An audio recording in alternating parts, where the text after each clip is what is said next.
What is up, everybody, and welcome back to the Philly Blitz podcast brought to you by 14th and Market. I'm Parth here with Pierre and Quell, episode 147.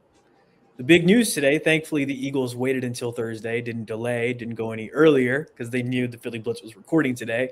Sean Mannion has been hired as the offensive coordinator for the Eagles.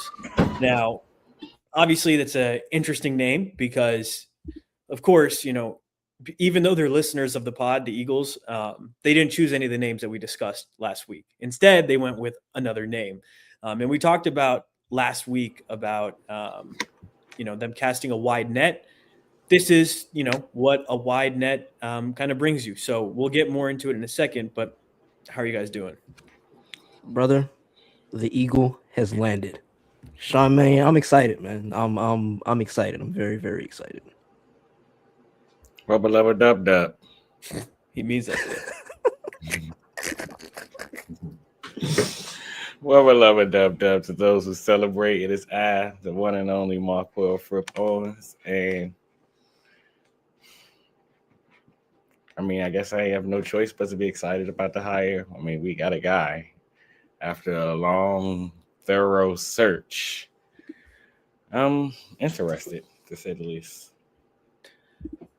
Absolutely, man. And I think that's a good way to put it, right? It's exciting because we finally have a hire. This was kind of stretching on and it was getting a little bit painful.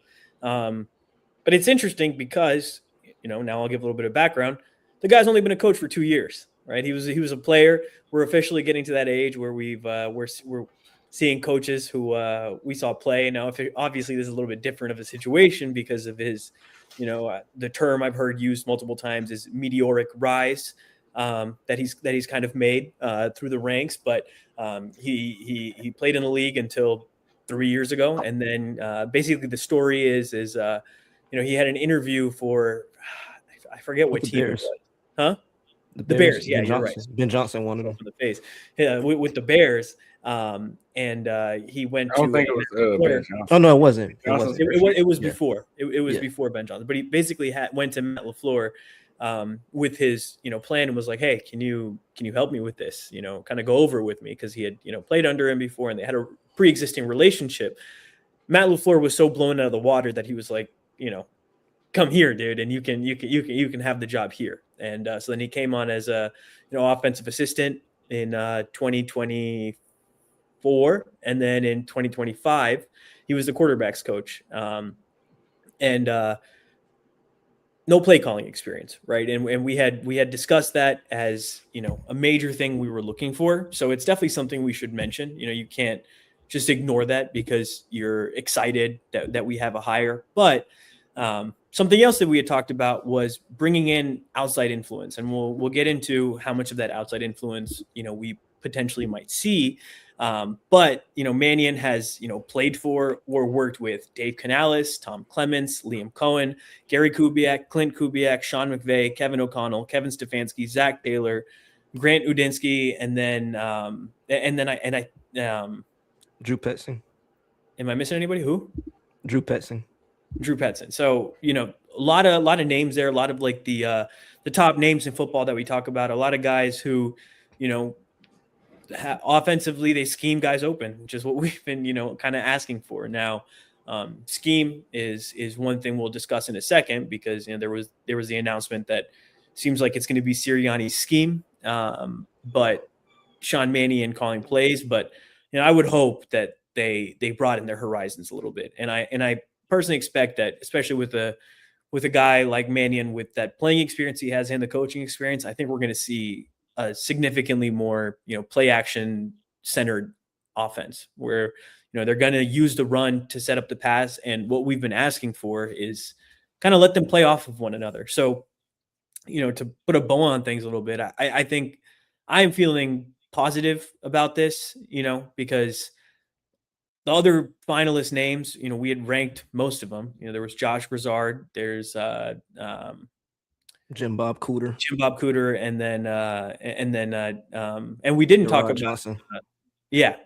Exactly. So we out of all of those, I think Sean Mannion is the one that would get me the most excited, and especially the way A friend of the pod, Anthony DeBona, was tweeting about, what some people from Green Bay have been saying about Sean Mannion, and the fact that, I go to that tweet. If you follow any or look at any Packers reporters, major Packers fans on the timeline, all the responses are negative. Exactly. They're mad. And yeah. It was funny is I went underneath the original post or I went to some post, like the first comment underneath is Eagles aren't getting him. So, they were pretty confident that they would be able to keep him in the building. They wanted to keep him in the building. This is a guy who is very highly thought of, and maybe we got him a year early, before the whole rush, which is what the kind of messaging has been around him. And so I'm excited, man. And especially because he's willing to take a chance and on himself in Philadelphia and do this thing right. Because we've seen some people just don't want to do it, a little bit scared. And he's stepping up to the challenge, and I respect that. So how are you guys feeling about it? Or should we do how do you want to do this? I mean, you want to use it as the intro, and then I can kind of give my feelings or vibe on it, and then we can go into the other part. But I mean, it's a risky hire. It is, like you said, Parth, this is a guy, he's never called plays before. He's never had to install an offense on his own. He's only been a coach in the NFL for 2 years, but like you outlined, bro, there is some upside to it, right? I think this is a very forward-thinking hire. It's like textbook from the Jeff Lurie playbook of coaching hires. This feels extremely like a Jeff Lurie hire. It's a departure from the norm. It's a departure from the Sirianni philosophy. It's not a retread. It's not conventional. I think it's, like I said, it's in line with, if you look at the history of this organization, whether, the hire of Andy Reid, the hire of Doug Peterson, even the hire of Nick Sirianni, like none of those guys were their first choice. None of those guys were on really anybody's radar. And, I think this is in line with that. I mean, the last time the Eagles hired a Packers quarterbacks coach, it, worked out okay. Q, you're on mute. You're on mute, Q. Now the clock can really start. Definitely worked out okay. I mean, kind of like you guys have outlined, it's a lot of upside that goes into this hire. Hire. I want to let the record state, I don't hate the hire. I'm disappointed in the hire because this team is a weird team. It's a weird franchise. And this feels a lot, while you're right, Pierre, this is definitely a textbook Jeff Lurie hire. This feels a lot like one of those Howie Roseman, smartest man in the room kind of moves, where we all left the season feeling the same way. I thought we all were on the same page. I mean, it would have been cool to get a Brian Daboll or Mike McDaniels, one of the hot names and stuff. But even beyond that, the goal was to get a veteran play caller or an experienced play caller that can kind of help sequence things together, get this train back on the track, because what they were being coached previously was clearly not of modern NFL thinking. I feel like the hire itself is banking on the future, yeah. But I mean, unless this is y'all telling me that, yeah, Nick Sirianni, if this don't work, we're firing you and hiring him, I don't get the hire, because if it doesn't work, he's going to be fired. Nick's going to be fired. Everything that he built to get to this point, the young hatchet has just been thrown away. And we continue to talk year after year about having an adult in the room and just some consistency. Like, I mean, on the bright side, I do think he'll be here for a couple of years. I mean, even if we have a spectacular year, I mean, granted, his track record has been through the roof. So why wouldn't he go from quarterbacks coach to offensive coordinator to head coach in one season? I mean, hell, sounds on par. But at the same time, I mean, he has a lot to learn in his own right. So I do think he'll be here for a while. But we're not in a position to play the for a while game. That's why we fired Brian Johnson. That's why we fired Kevin Patullo, because we don't have time for you guys to be learning on the job when y'all sitting here talking to my head coach about this is a championship team and a championship window and y'all need to win. This don't look like a win now move. But to that, what was the win now move? Who would you have rather exactly than hire Matt Nagy? What I don't of the guys? You know, I think it was the best move out of a lot of not good moves. I mean, they're in between a rock and a hard place, right? And it's really just kind of boiled over. All of the kind of things we've talked about a little bit, noticed over the last couple of years, I feel like they've all kind of come to a head. And now you have people who are worried about Nick's job security. They're worried about Eagles fans. They're worried about Eagles media, and they're worried about the Eagles building and front office and how involved they are. So there's a lot of things that are kind of working against the Eagles at this point. Now, of course, winning cures all. And I mean, you can also add another one of just like everything that's kind of happened in the locker room this year and needing to try to bring that in and try to get this offense on track. It's a lot of pressure. It's a high pressure job. And, you know, I totally understand what you're saying, Quell. And personally, I do kind of think there is a little bit of that, what you said at the beginning, where like, hey, if the offense looks good, you know, and they're showing growth throughout the year, but, you know, maybe there's just like more internal strife. I don't know. Maybe there's a path to he's kind of next in line and they kind of have their eye on him and they'd like to have him in the building and see what this guy's made out of as well. You remember what we talked about at the beginning of the search where I don't remember if you were on or not, but I said who they hire at OC is going to tell you a lot about what they think about Sirianni.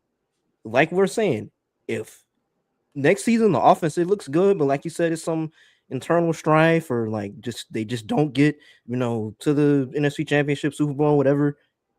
I can see a world where they look at him and they say, hey, we gonna fire Nick, we're gonna make you the head coach. I can see that. So I mean, because again, like I continue to say, it's not that I hate the hire, because I like Sean. I enjoyed watching him play at Oregon State growing up. Shout out to Pac-12 After Dark. Well, I'll never let you die. But that was my thing. When I was talking to you a couple of days ago about it, and you were all like depressed about it.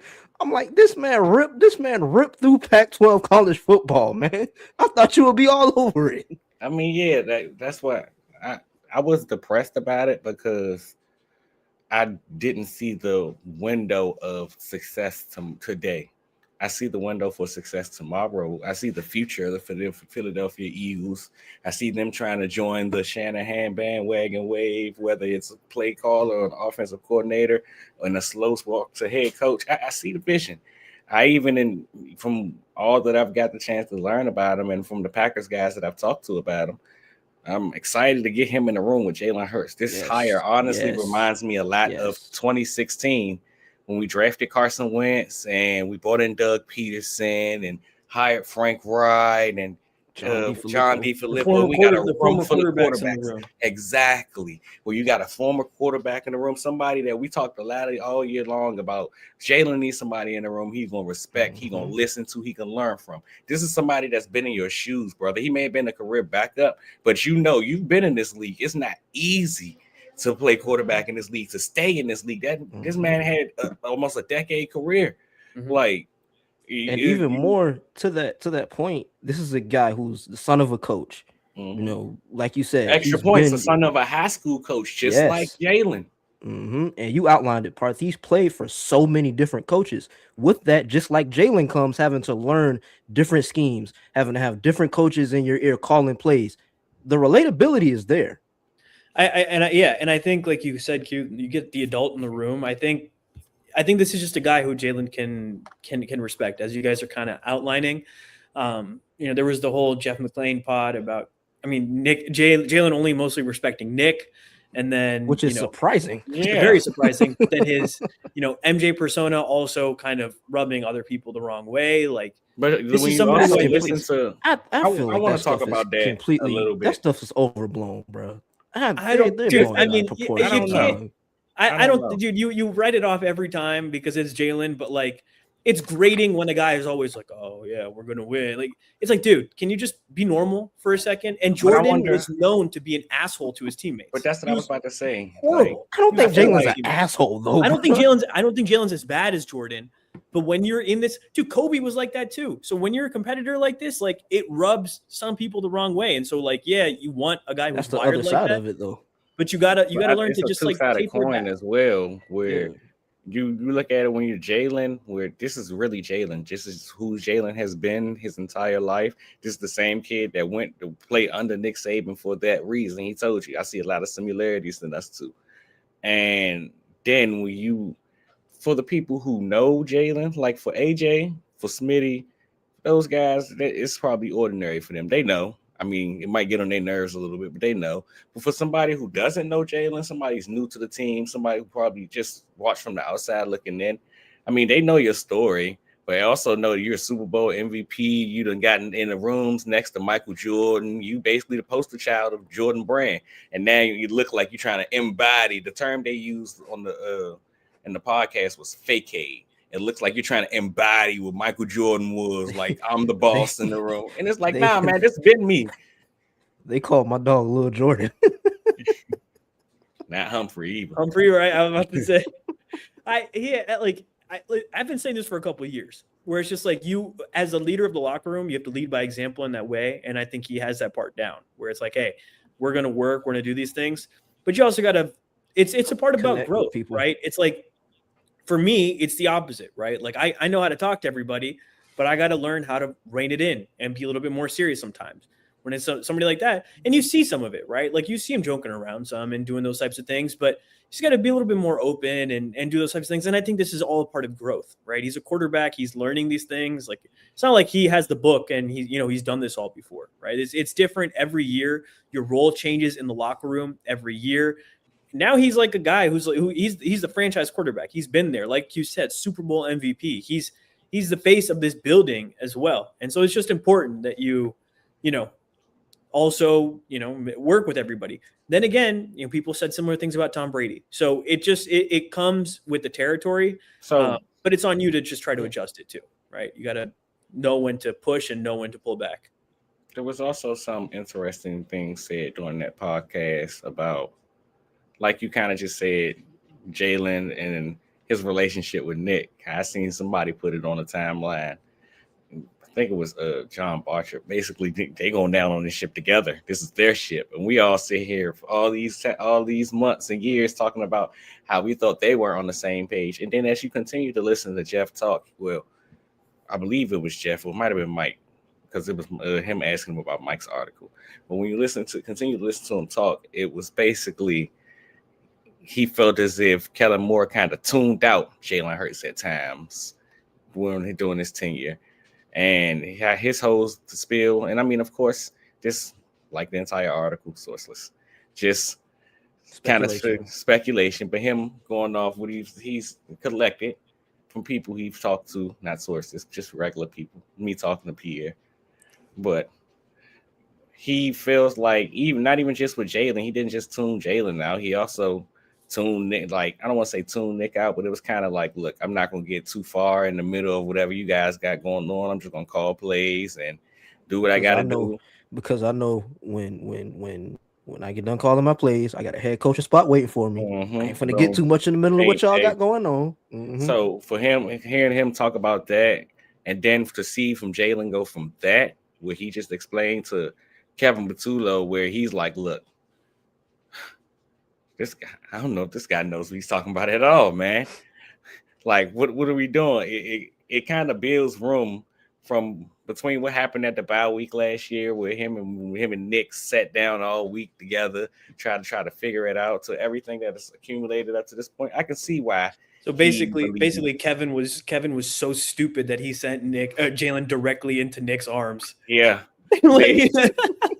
Basically, like I ain't want to say it like this, but I mean, for lack of better terms, I'm sure we all as Eagles fans will get a laugh out of it, because Nick won't call plays, even though Adam said he could if he had to. Oh God, that was terrifying. That was terrifying. I was like, oh, it's curtains, buddy. Like, we know Nick won't call plays, but Jalen done looked at Nick with, like, come on, bro, we got to get this figured out for so many years, and then he finally got a coach in the room where he was like, okay, you might be smarter than him. So what are you talking? What are your thoughts about this?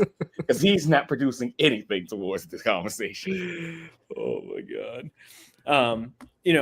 Now kind of going back to the OC conversation.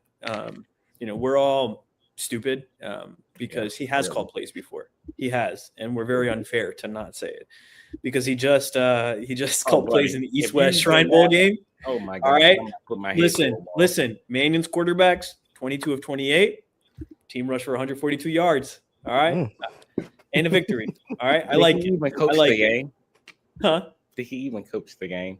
Yeah, he was the OC. He was the coach. I know he was the coach, but I also he got done with practice and then he came to do the interview. So no. He coached the game. Don't take this away from Sean. He coached the game, then got on the plane and flew to do the second interview. Okay. That was real grinder mentality. Okay, yeah, exactly. I got you. I also think just something to mention. Everybody's been talking about the Jordan Love and how he looked good this year and with the quarterback's coach help that he got from him. I think the bigger point is Malik Willis. Malik Willis looked spectacular last year, and Malik Willis truthers were here on the pod, but to be able to pull that out of him to that extent in the late season, I was impressed. I got the stats right here. Prior to Sean Mannion arriving in Green Bay, Malik Willis, 53% completion percentage, 66 pass attempts. Willis in Green Bay. Well, just before he connected with Sean Mannion.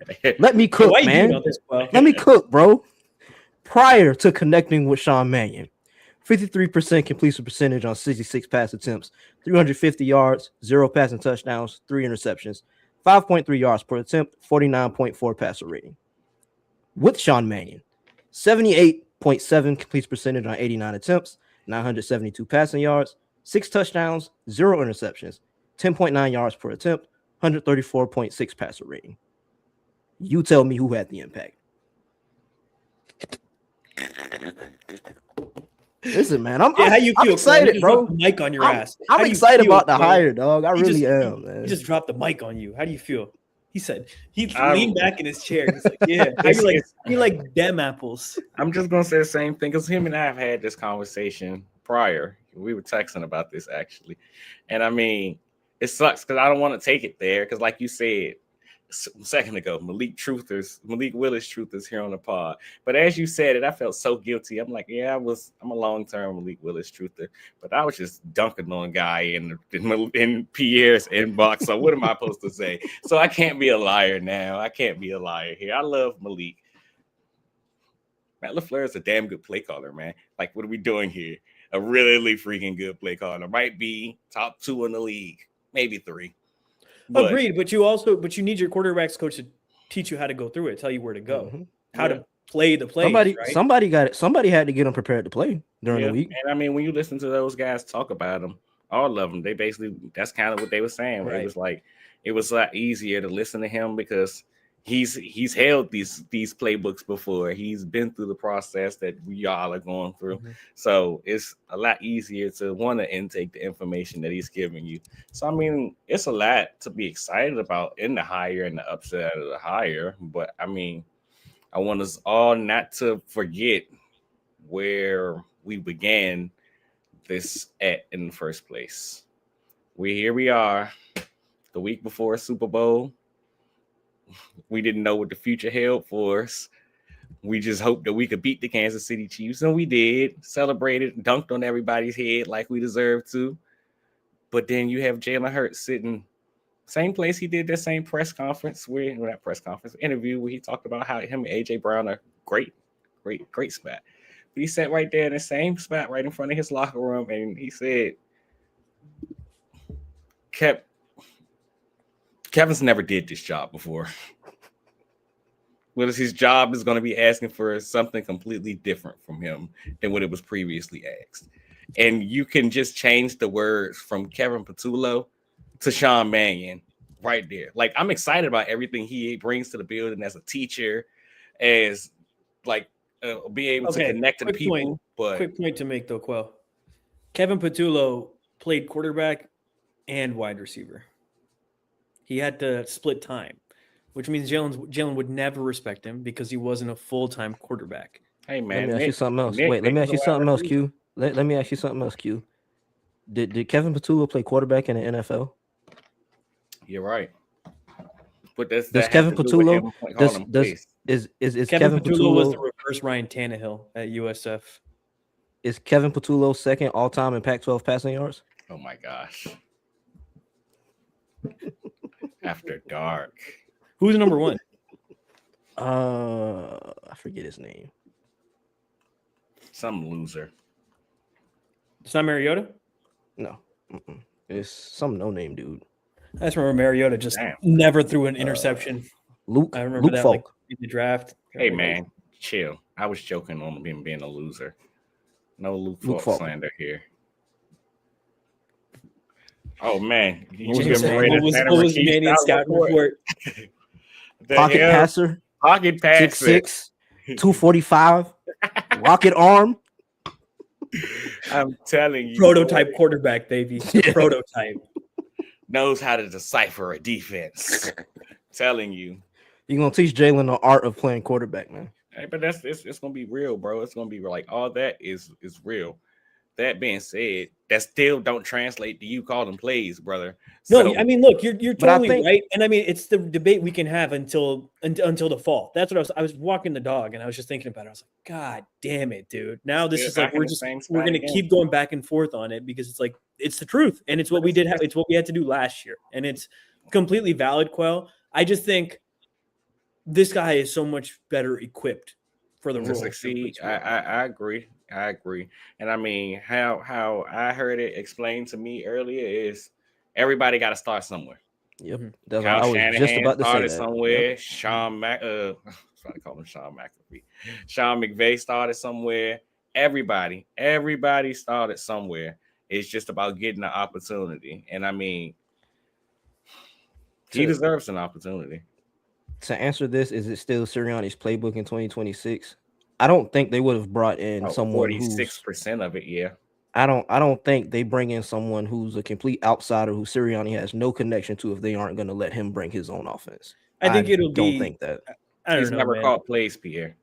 Yeah. You can bring the offense, but we got to have some way to tie everything together. Yeah, he'll have some ideas. I think it'll be closer to what we saw with Kellen Moore, right? We saw some things that Kellen added. He added his own flair to the offense, but we talked about the lack of consistency with OCs and everything. And you start from scratch, put in a whole new offense. I think that's even less conducive. That's why I joke, but I'm serious. Probably about 46% of it. Totally, I like that percentage because the base is there, right? Like you have to have that as the base, but then you can add stuff on. And now, like we talked about, we're getting a Shanahan, tree guy. We'll see motions that actually matter. We'll see, the best part about formations, and maybe some new run concepts. And Jeff Stoutland, you only partially defunded. It'll be interesting to see how that all plays out. It'll be at some point. It'll get the 90-10 Shaq. I don't think we'll start there. I like what they said with the Kellen Moore outlook because with Kellen, it started off as more of a 50-50 split. And as the season progresses, by the time we got to the playoffs, you seen Devontae Smith jet sweeps, Dallas Goedert jet sweeps and stuff. Like, where was this at all year? So, I mean, they kind of gave him the reins as they got to the important games. Now, I think it's all about him earning his keep up to that point, which is the concerning part about it. But I mean, Howie Roseman and Howie we trust, right? Howie told us you can still continue to build for the future and try to win now. And once again, this offseason going to look different. So, and I think that is the right name to use, Kellen Moore, because if you look at Sean Mannion's sort of meteoric rise, it completely mirrors Kellen Moore's, right? Like Kellen Moore got his start with the Cowboys as a quality control coach for 1 or 2 years, then was promoted to OC. It's the same thing with Sean Mannion. Kellen Moore was a multi-year backup in the NFL, former college quarterback, college grade, if you want to call him that. No. Sean Mannion, same thing. See, I'm excited. Upside with all I'm hearing you say is, so that means Saquon Barkley not going to get the ball in the second half of games. They were going to throw the ball, high volume passing offense.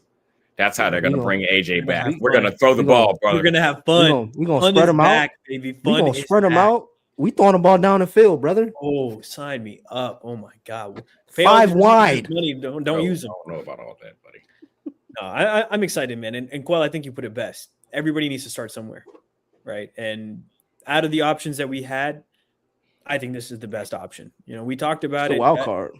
It's the wild card. It's Bo Wolf said it's the mystery box, and I think that's exactly what it is. And we ranked those other guys who they had in their final candidates. Those guys were not high on our list. They were not high on our list. So I think it's I think it's good that we're able to get a guy like Sean Mannion in here and see what he can do. Let him cook a little bit. Yes, sir, Jalen. Get ready to learn Zebra Bunch Right 22 Scat YN, buddy. And repeat it just like that. Exactly like that. Okay. So we talked about the hire a little bit. Should we talk about this the Stoutland stuff now, or the Kelsey interview, all of that? Yeah, we can get there because I got an interesting perspective on it. Probably a bit outside of the box, but you know me, devil's advocate. Oh, Lord have mercy. All right, Pierre, why don't you give the lowdown? Because you gave me a good one before we got on. Yeah, so Jeff McClain on his, I think it's called Uncovering the Birds podcast. Oh, sorry. Quick, one thing before we move on from Mannion. Hitch routes in 2025. Eagles 673, Packers 354. So hate to hire. He called 300. It should be zero. Kevin Patullo called 48 hitch routes in one football game. Yeah, bro. The Eagles were first in hitch routes. The Packers were 31st. So no, buddy, he played in one playoff game. He was up there with teams that played in like 3 playoff games and still was in first place. Just like that SpongeBob meme. They talking to the rest of the coaches. And remember, Patullo's number 1. I thought you were going to be like, oh, look at this run play. Want to see me do it again? Or look at this hitch. Want to see me do it again? Oh, Want to see me do it again? Want to see me do it again? All right, Pierre. Sorry about that. I agree wholeheartedly with this. Definitely the best from a criminal, Eggman 2.0, and CJ Stroud's QB coach. I agree. I like it, Anthony. If they would have brought Jim Bob Cooter in here, nah. This is a podcast. I can't say what I was going to say, but nah. Vince McMahon. Would have came on the pod with that audio clip playing, brother. Oh, Tyrese Maxey. Tyrese Maxey game winner. Come on out. That's beautiful. Y'all hear me? Well, okay. The Jeff Stoutland, Jason Kelsey thing. Jeff McClain on his podcast. I heard you, you weren't forgetting, buddy. Wait, what did you say? I said Tyrese Maxey game winner against the Kings. When we get Giannis, it's gonna be amazing. I don't want Giannis. We are on the right path right now. Totally with you, Quell. Listen, if man moves Smitty around, agree wholeheartedly. Shit, Romeo Dobbs is also a free agent. I wonder, have we seen an Eagles? What's the cap? Guardian cap? Have we ever seen one? I don't think so. I don't think so. I was just about to say, I don't think we've ever seen one. Romeo Dobbs, come on in and bring that Guardian cap, buddy. All right, Pierre, go ahead, bro. Okay. Again, Jeff McClain on his podcast this week, Uncovering the Birds, he alluded to Jeff Stoutland being demoted as run game coordinator and strictly focusing on being the offensive line coach. Jason Kelsey, he was a guest on WIP, I think earlier today, in his comments about it, were basically that the offense becomes disjointed when everybody, does their own thing. Everybody in the building is kind of sectioned off into their own little parts. And he spoke about it from the perspective of someone who's been in the building, someone who, was with Jeff Stoutland. He's been with Jeff Stoutland since he, came to the Eagles. I think for me, like I said, I think he's someone who's been there, right? So he knows the ins and outs of how things work in Philadelphia. And like I tweeted, I think it points to one person, and that's Nick Sirianni. When there isn't a defined system or sort of defined mode of operation, everything becomes sort of like siloed. Everything becomes sort of individualized. And, that equals things being disjointed. There's no chemistry. There's no synergy. So my thought on it is, while Nick is an idiot, that was stupid. It was the right idea. So when I started to do my research into everything, because my first initial idea was, well, why the hell would they do that? And like kind of like Kelsey outlined, nobody in that building knows run game like Jeff Stoutland. Like that's his MO. I mean, he's been a career-long offensive line coach, man. Come on, work with Nick Saban and some of the greats out here. Let's stop playing. But then I thought about, well, ever since he's got the promotion, or he probably had the job for a year without him, but for the long haul of him having the promotion, he's had TJ Pagnetti by his side. And TJ Pagnetti has been pegged as one of the bright minds in terms of offensive line coaches, the future at the position in terms of coaches and things. Kind of the same way we talked about Christian Parker, the same way that we were just kind of gushing about Sean Mannion on the last pod, that he would be the guy if Stoutland was gone. Exactly. You missed the opportunity to promote your article, kind of like how you talk about Joe Casper. Yeah, boom. Thanks. See, check out the article on the PhillyBlitz.com. This is why you're the GOAT, man. That's why he's the boss. But just he was next in line, for lack of a better term. And I felt like Stout having that guy in the room, somebody he felt really comfortable with, basically leaving the offensive line in their hands, because he know he's teaching. He learned a lot under Stout. He's been with Stout since 2018.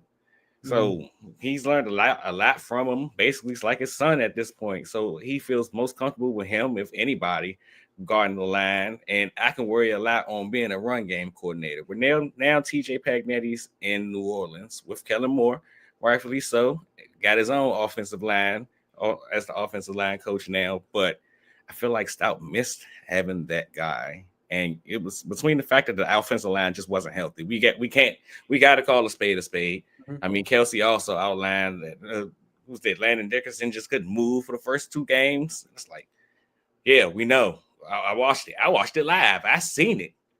I seen them. I see them try to walk off the field. It's like, buddy, it wasn't fun. But I feel like him missing TJ Pagnetti did a lot. It was kind of a learning process for him. And we're talking about Jeff Stoutland here. It's not like he hasn't seen life without TJ Pagnetti. But he's made life easy on him for a long time. And he's made life easy on a lot of people in that building for a long time. So now it comes to a point where maybe it was a lot on Stout's plate for him to try to be run game coordinator and have an offensive line that was playing as bad as they were playing. We got to get back to basics at some point. Do I believe that they're going to completely strip him of everything? I would like to think I don't think so. I mean, reports said that he's not sure if he's going to get the duty back heading into this year, but I don't think they would just not give him the gig back. It kind of comes down to, like I outlined in my other article, will the Eagles let Sean Mannion get control in terms of coaching staff and who they're bringing in and these position coaches, and what exactly they want to do about run game coordinator? So once we decide to get some of those answers and see what the coaching staff looks like, then I think we'll have a better idea what the Jeff Stoutland situation would be.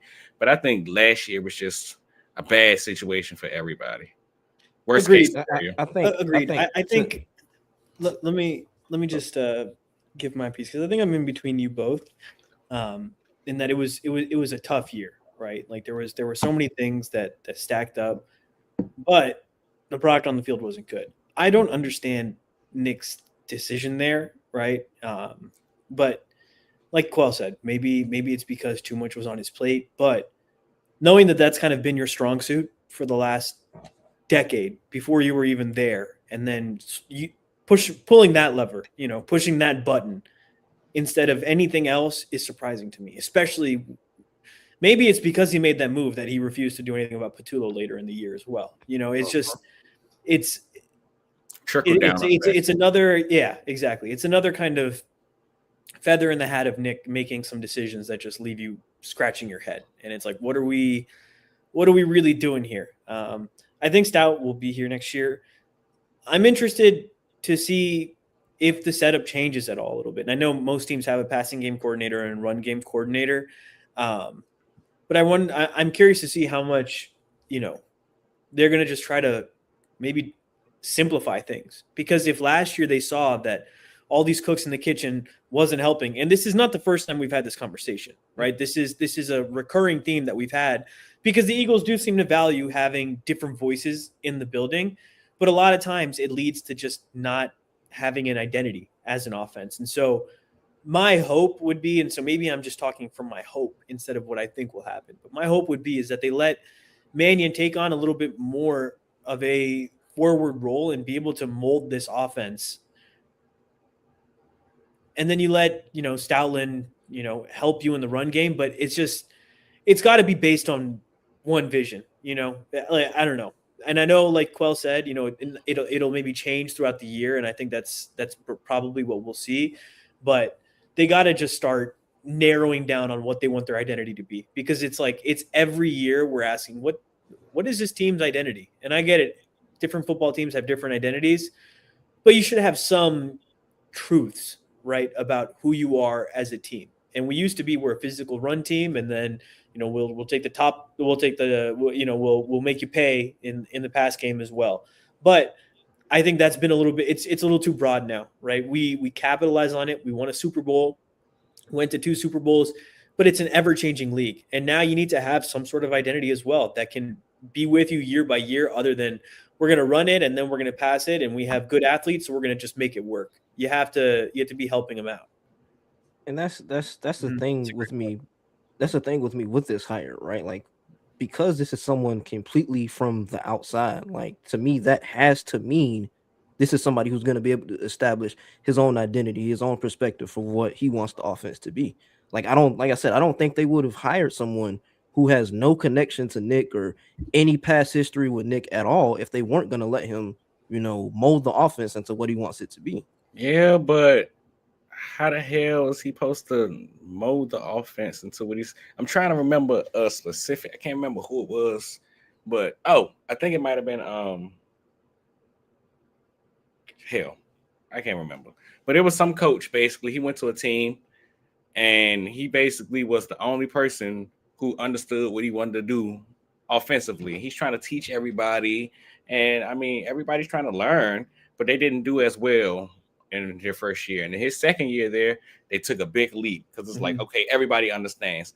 My point of bringing that up is, ideally, you're right, Pierre, they're bringing somebody for the outside of the box. Do you have the time? Ideas?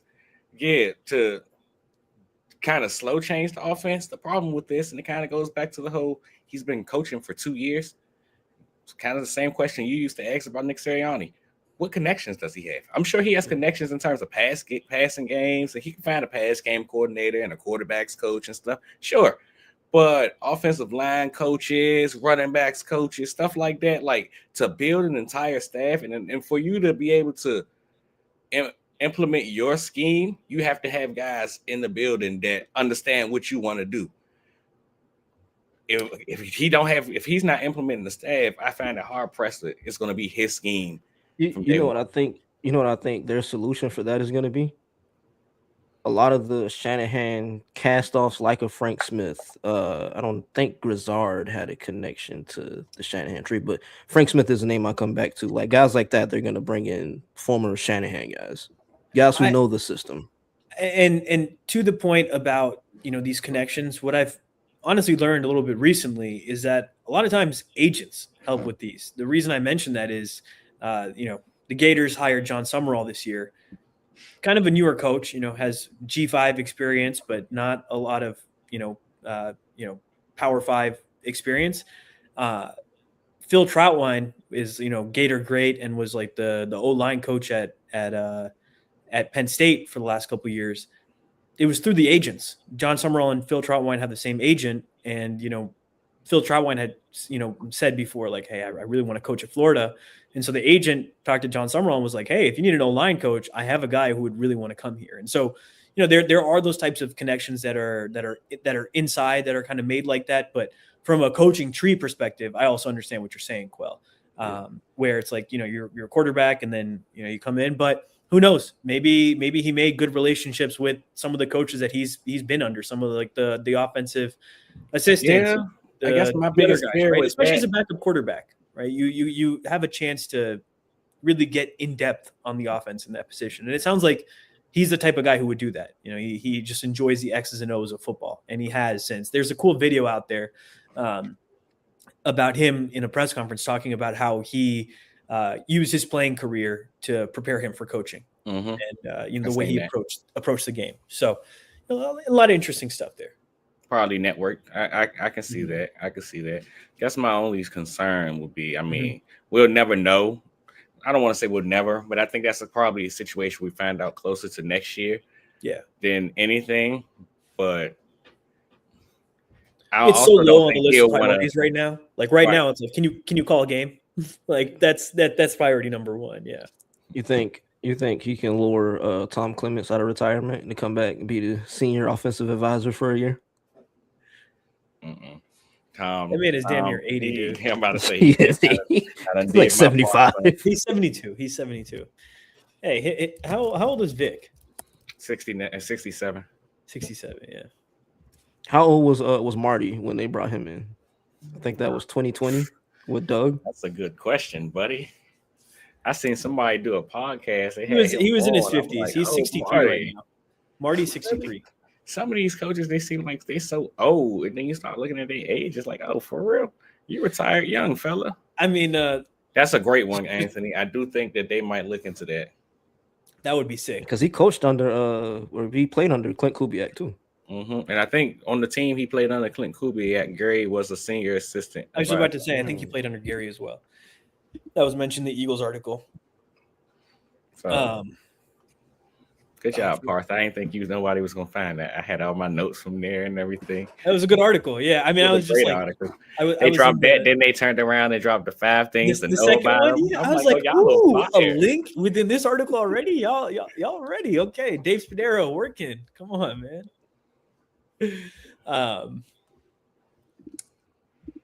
Have we just about addressed everything? I mean, what else? Is Fangio retiring?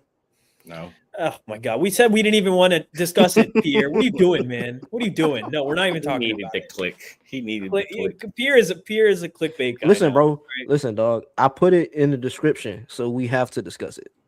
Oh my goodness! It wouldn't be the first time you put something in the description and we didn't discuss it. Exactly. We're not discussing this clickbait stuff. It's because Adam Schefter wants more. And don't get me wrong. I mean, don't get me wrong. And don't even get me started. Adam Schefter started it, and then Mike Garafolo. They just sure know how to steer you up. He was on what was that? Anthony Gargano. Yo, why does he act like AJ and Jalen gonna be in a steel cage match if they see each other in the locker room? That pissed me off, cracks bro. Me up every time he talk about something. Yeah, because I just think that the quarterback and the wide receiver can't coexist any longer. Who the hell you died and made you King Tut, buddy? Come on, bro. Are you in the locker room? King Tut, very uninfluential king in Egypt history. You guys saw all the tweets about that recently? I just found that out. I thought he was him in terms of Egyptian pharaohs. Sorry, I said king. Excuse my French, brother. God damn. Honestly, to answer this, how long do we think? Vic for me, it depends. It depends on how the team looks, right? I think that's a big part of it. Like if you just see the team dissolving, he might be like, all right, I'm out. I just want to go watch some Phillies football or baseball. But I think if things are just kind of humming, and especially the defense playing the way it kind of is, I don't think 5 years is a crazy call. But there's definitely a timeline on it. I think we got to come up with some consistency first. I don't think Vic's going to put himself in a Jim Schwartz situation. I think Max is 3 years. I was going to say 3, but I could see, I could maybe see, 4 or 5, maybe somewhere in that range. If things are just humming and, you're where we think the Eagles could be, I don't see a reason why he would leave if there's a chance to get some more rings, but who knows? I think it was PHLY I was listening to earlier, and they said like recently in recent years, Vic, he's contemplated retiring after almost every season. And then, if you look back at his introductory presser with the Eagles, he talked about how his family, like they're 2-3 hours up the road, like how he only came to the Eagles to be closer to his family. So I think, I don't think he has long, I guess, honestly. As long as he's enjoying it, That's really the question. And that's so broad, and we can't really give you another answer. Like Shaq's point is fair. Like if the Eagles win another one, Fangio could be done. It's as they said he almost retired after last year. Yeah, like it's as long as he wants to be there, and we'll happily continue, allowing him to come back, man. He already an Eagles legend.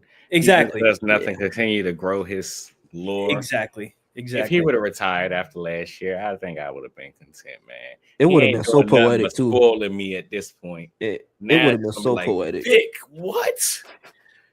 Dude, no, I honestly want to see him continue to coach like the young guys that we have on this defense. Like I want to see them continue to grow under Vic Fangio. Like, you can write off in the sunset. There's I do, but it's like the whole like the fact that he finally won a Super Bowl after never making. Oh no, of course, no. I'm saying totally from a storyline perspective, I totally get it. But the other storyline is like as a coordinator for the was he for San Fran? Niners haven't won one since '96. No, I'm saying he said never making it there. Well, never winning one. Yeah, winning one. Yeah. I'm happy for him, but hey, he said that with so much pride too. No, because the Niners ain't won since '96. I let my uncle know yet, Quell. I let my uncle know constantly. Like the Cowboys won more recently than the Niners. All right, but hang the banner for all the NFC championships.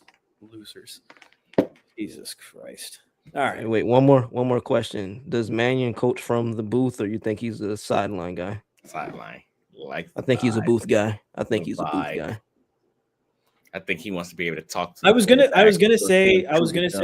say booth, but I think I tend to agree with Quell. Like just the intensity of the sideline, like being there, former quarterback, been a player. Yeah.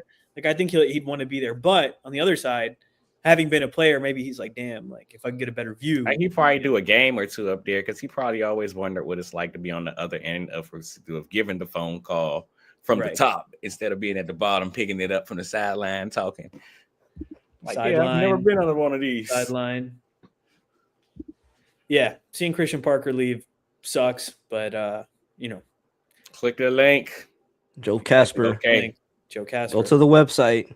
There's a reason. There's a reason guys like Coop and some of the other guys are excited about all this. The other guys, man. Makuba, he was excited about it. All of them was tweeting about it when they seen he got the promotion. I'm like, hell yeah. I agree. I think he'll want to be in Jalen's ear. I think they're gonna have a good relationship. I think there's a lot of similarities there, and I think. And you remember when when we played the Packers this season, and they cut Matt LaFleur on the sideline on the tablet going crazy. Look at it, pick it up. I'm like, man, he's trying look like a caveman figurine. He's like, man, said, I don't have nothing in this playbook right now that's gonna work against this. Receivers keep getting hurt. Nobody blocking. Quarterback can't throw the ball to nobody. That's why Vic can't leave yet, man. He can't. Yeah, they will. Free agent pods will definitely be fascinating, and we'll be getting into those soon. Now that we have an OC, we can actually we're doing Eagles stay or go, free agent stay or go next week. Yeah. All right. I think that'll do it for us. Below an hour this time. Unbelievable. They said it couldn't be done by us, but we appreciate all 145 of you who are in here. Big shout out to James, Shaq, Anthony, Tyler, whoever else was in the chat. We really appreciate y'all. This is one of the most popping chats that we've had. So liking the season brings the people out. To answer this question, T, you can destroy all the Cooter X Hurts 2026 campaign posters. No more used Cooters. Oh my God. All right. Well, with that one, thank you everybody. Rate, review 5 stars. Make sure to subscribe. Go Birds. Go Birds. Go Birds. Ooh, sign language. Every time.